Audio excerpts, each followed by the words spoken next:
अयोध्या में प्रवेश करने वाली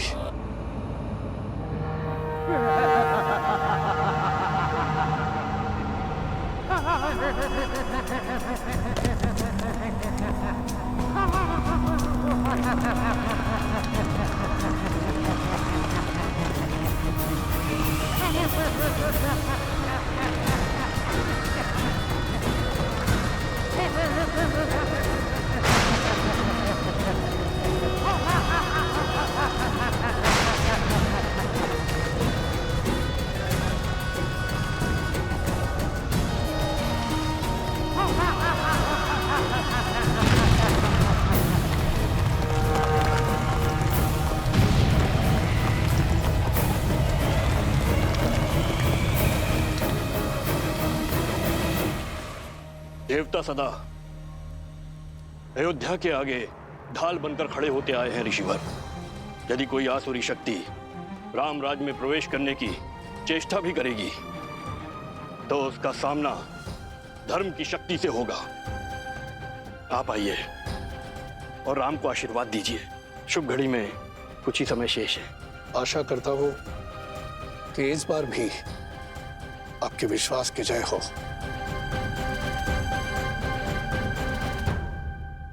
आइए चलिए।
अरे शेर चलो,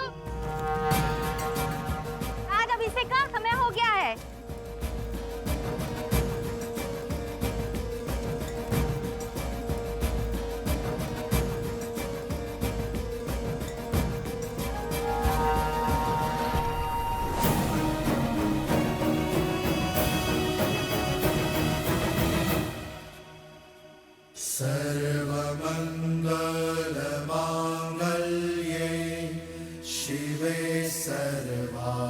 सर्वार्थसाधिके शरण्ये त्र्यंबके गौरी नारायणी नमोस्तुते। माता, जीवन के पग पग पर आपने महादेव का साथ दिया है। आशीर्वाद दे कि वैसे ही मैं भी सदा अपने श्री राम का साथ दे सकूं। सुख दुख की हर घड़ी में मैं राजा राम की पत्नी के रूप में सभी दायित्व निभा सकूं।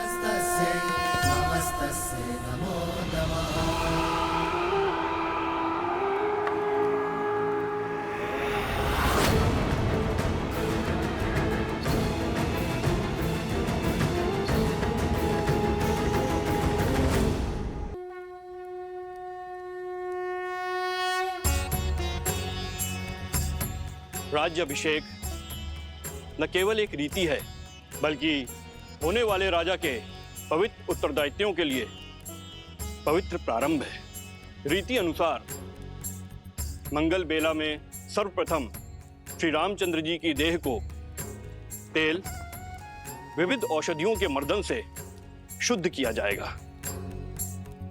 पृथ्वी, जल, अग्नि, वायु इन चार तत्वों के साथ आकाश तत्व के जुड़ने से इस तन का निर्माण होता है और इसमें सबसे अधिक रोग उत्पन्न होते हैं वायु तत्व के कारण।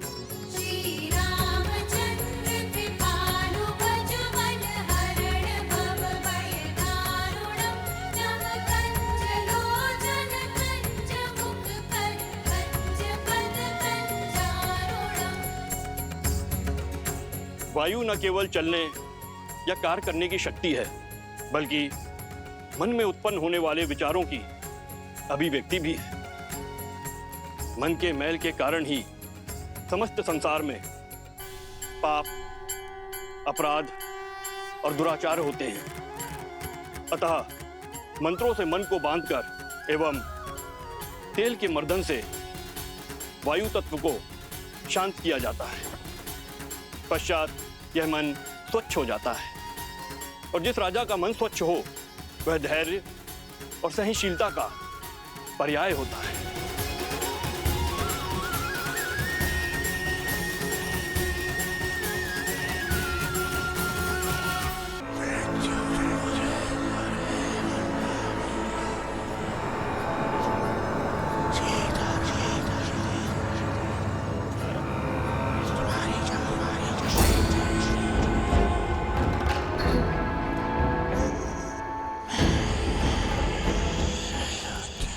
ना जाने कौन बड़बड़ाया जा रहा है, कानों में विचित्र स्वर आ रहा है, ना ही कुछ समझ में आ रहा है और ना ही कोई दिखाई दे रहा है।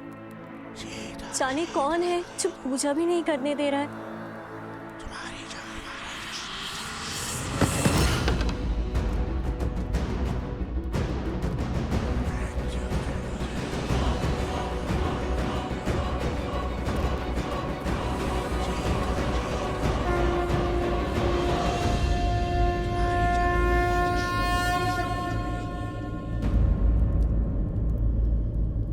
क्या हुआ उर्मिला, इतनी विचलित क्यों हो तुम?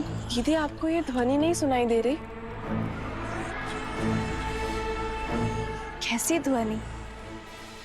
मुझे तो कुछ सुनाई नहीं दे रहा है।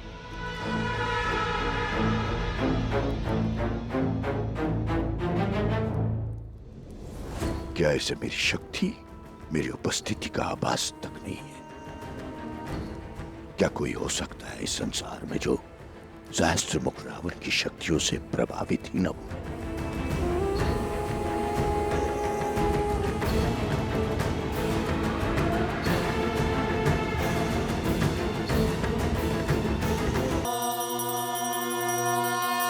स्वस्ति न इंद्रो वृद्धश्रवाः स्वस्ति न पूषा विश्ववेदाः स्वस्ति नस्ताक्षो अरिष्टनेमिः स्वस्ति न बृहस्पति दधातु। ओम शांति शांति शांति। तेल के मर्दन से वायु तत्व शांत हो जाता है। तन के साथ साथ मन भी स्वच्छ हो जाएगा, ताकि राजा सदा उचित मार्ग को चुने और धर्म का पालन कर सके।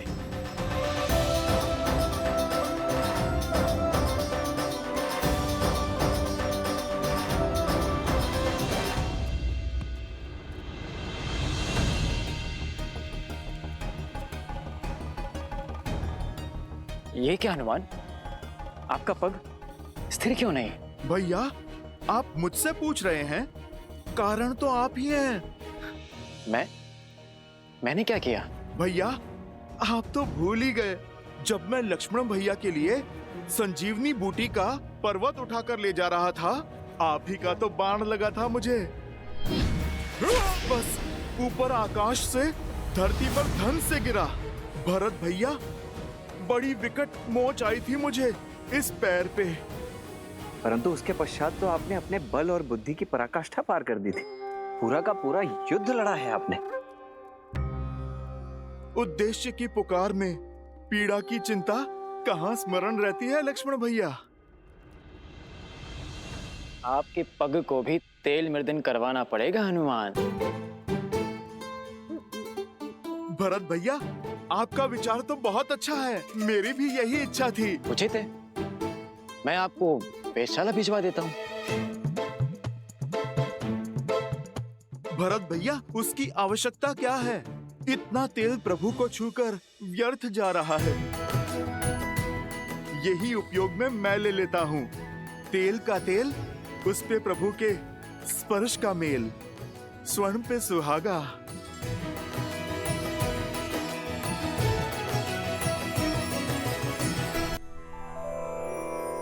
श्री गुरु चरण सरोज रज निज मनु मुकुरु सुधारी बरनउँ रघुबर बिमल जसु जो दायक फल चारि। यही तेल प्रभु श्री राम को स्पर्श करके आया है, मेरे तन और मन को स्थिरता दे सकता है। समझ रहे हैं भरत भैया? सब समझ में आ रहा है लक्ष्मण। इनकी पग की पीड़ा, इनके तन की अस्थिरता, सब बहाने हैं हनुमान के। सत्य तो ये है कि भैया के तन को स्पर्श करके आया हुआ तेल भी हनुमान के लिए प्रसाद है, पावन है। सच में हनुमान की भक्ति अनुपम है। पर ये तो कम है, अभी तो और अभिषेक होंगे। भैया को माटी भी लगाई जाएगी। क्या हनुमान वो भी अपने तन में मल लेंगे? कहीं या विचित्र दृश्य ना प्रस्तुत हो जाए। उचित कह रहे हो शत्रुघ्न। भ्राताओ, बहुत बड़ी भूल हो गई हमसे। सीता भाभी माँ के साथ ही रखना चाहिए था हनुमान को। अब और न जाने क्या क्या खेल दिखाएंगे ये। भरत भैया, जो पहले ना हो सका वो अब भी तो हो सकता है।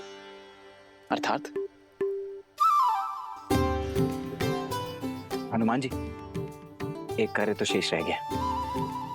हमें शीघ्र भाभी माँ को यहाँ बुलवाना होगा।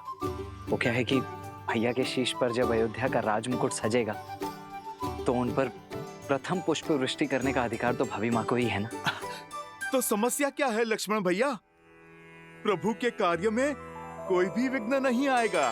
राम लखन सीता सहित हृदय बसहु सुरभि।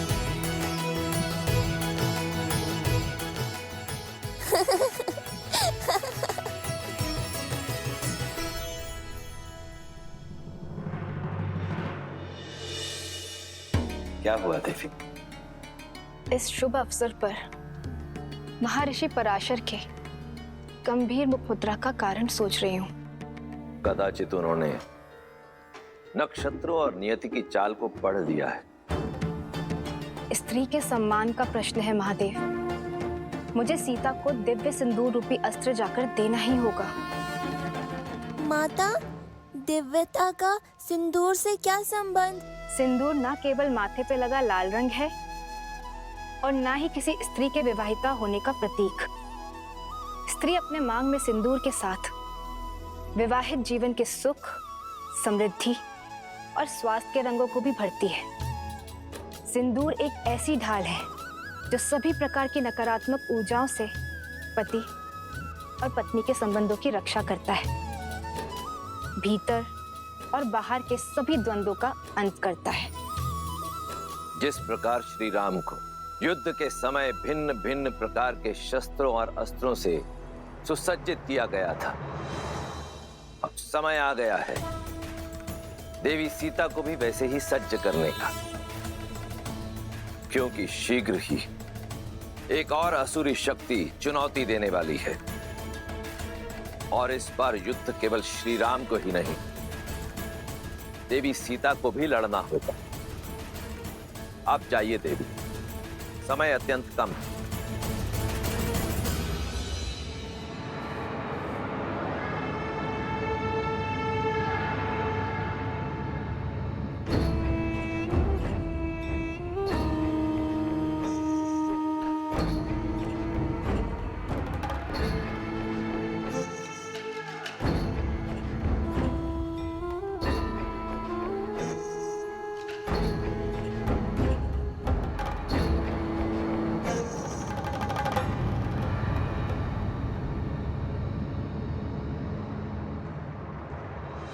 अद्भुत, अप्रतिम है ये सुंदरी। इन पर मोहित होकर क्या पाप कर लिया मेरे भाई रावण ने। प्रणाम ऋषिवर। सुखी रहो।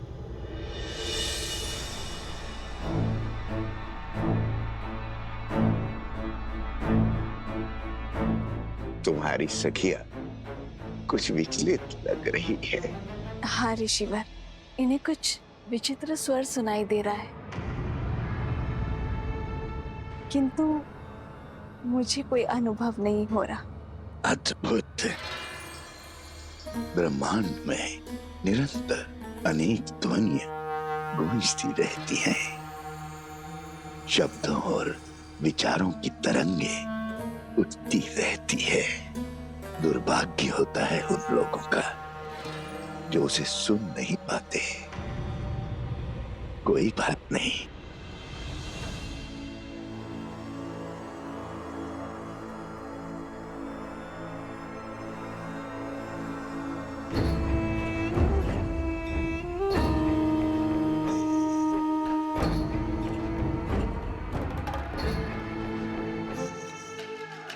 मेरे हाथों से प्रसाद खा लो, सब सुनाई देगा।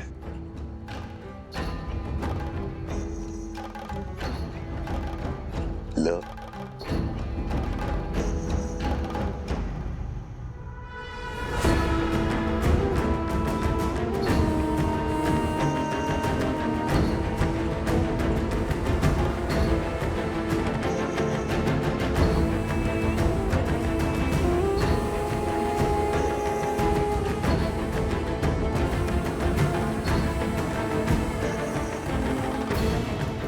प्रसाद लेकर उसे ग्रहण न करना उसका अपमान होता है देवी।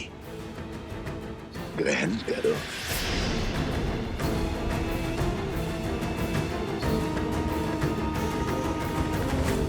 क्या हुआ, कोई संदेह? संदेह नहीं, समर्पण है ऋषिवर। श्री राम के राज्याभिषेक के लिए मैंने व्रत रखा है। आज राज्याभिषेक के बाद ही मैं छठी पूजन का व्रत खोलूंगी। क्षमा कीजिएगा ऋषिवर, किंतु मैं ये प्रसाद अभी ग्रहण नहीं कर पाऊंगी। प्रणाम। कल्याण हो।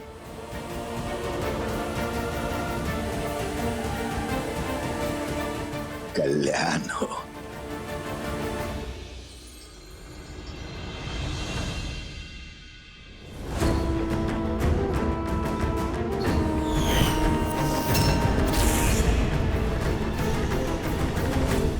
तेल अभिषेक संपन्न हुआ, अब मृदाभिषेक आरंभ हो।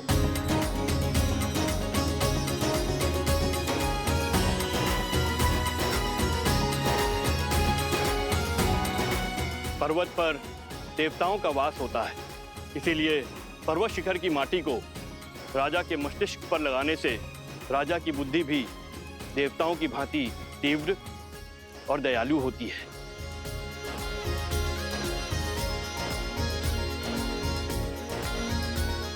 राजमहल के आंगन की माटी में शौर्य की गाथाएं, वीरों का रक्त घुला होता है और इस माटी को हृदय से लगाने से भावी राजा का मन दृढ़ होता है। जिसके मस्तिष्क में दृढ़ता हो और हृदय में दया हो, वही राजा प्रजा की सेवा कर सकता है, उसे संतान की भांति पाल सकता है। जय श्री राम, जय श्री राम, जय श्री राम, जय। अच्छा हुआ लक्ष्मण, हनुमान को सीता भाभी माँ को लेने भेज दिया, अन्यथा हनुमान तो यहाँ माटी स्नान कर रहे होते अभी।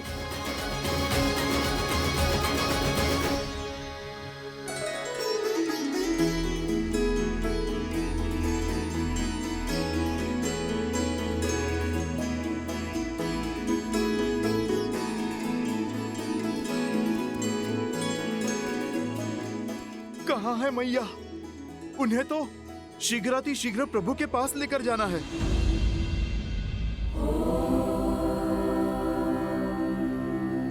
जगत पूजे जगत वंदे सर्वशक्ति स्वरूपिणी पार्वती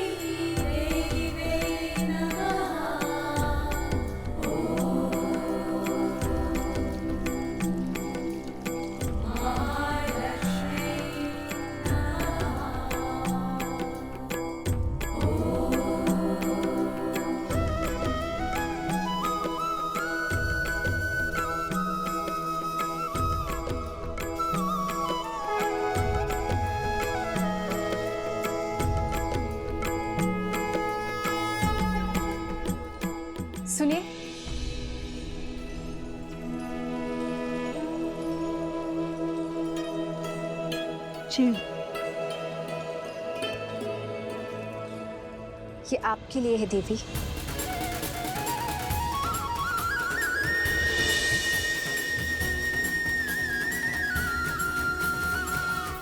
आप मुझे जानती हैं?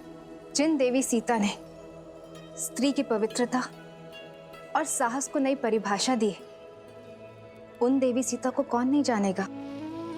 ये पवित्र सिंदूर है। श्री राम के राज्य अभिषेक होने के साथ अयोध्या का सोया हुआ सौभाग्य भी जागने वाला है। श्री राम के कंधों पर बड़ा भार आने को है, किंतु पत्नी के समर्थन के बिना पति के कर्म और धर्म की यात्रा अधूरी है। ये सिंदूर आपको सबल करेगा, अपने पति का संबल बनने के लिए भी और आने वाले कष्टों का सामना करने के लिए भी। धन्यवाद। पर आप? गौरी माँ से आशीष मांगा था ना, तो समझो ये उन्होंने भेजा है।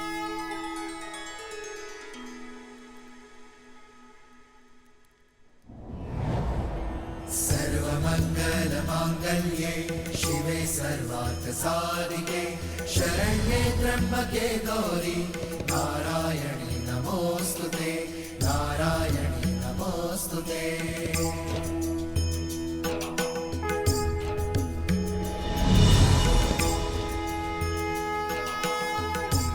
ये क्या माता, दान देने के दिन में आप दान ले रही हैं?